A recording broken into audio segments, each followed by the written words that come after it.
See, they got cute, and now some of y'all are gonna lose your gummies and your seltzers, because tucked away in the new funding bill is language that would affect or regulate the use of THC and hemp products. It would prevent the unregulated sale of these hemp-derived products, so sales in convenience stores and gas stations, which would hugely impact industries in like Texas and Minnesota and Wisconsin. So weird that the Republicans claim to be this party of states' rights, but they keep undoing states' rights. Which leads me to the real purpose of this video. And by the way, I filmed this yesterday, but I have refilmed it to include this section because I think it all relates. Is these 6 Democrats that caved yesterday and aligned themselves with the Republicans. Again, we are not counting Fetterman. He is clearly not aligned with the Democratic Party. As a millennial, I've engaged in my fair share of therapy, and one of the terms I learned in therapy is the term overfunctioning. So it's the idea that you take on responsibilities that should be in somebody else's lane, right? Like you overfunction for them to simplify the process for maybe everybody involved, but ultimately you are taking on additional responsibilities for whatever reason. And in doing that, eventually you will cause yourself burnout. You will become resentful because again,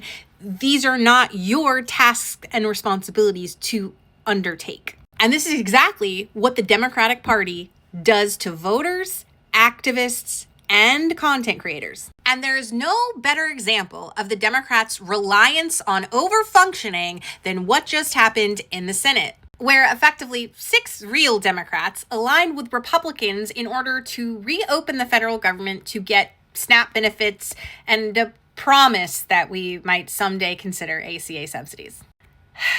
Which has led to a few crash out videos by Tim Kaine and a lot of you calling this man a villain. And while I think his decision was a really bad one, it's a bad choice, I'm not going to stand in front of you and act like this man's an AIPAC shill. That's absurd. I'm going to redirect you to Elizabeth Booker Houston to talk about the nuances involved because that's really important. That's not what my central focus is in this message, but you should go watch her video because it's important to this. And because y'all have the attention span of a toddler with ADHD and a sugar high, I'm going to stop here and take you into part 2 where I further explain why the Democratic Party relies on the overfunctioning of educators, content creators, and activists, and that is not a sustainable strategy.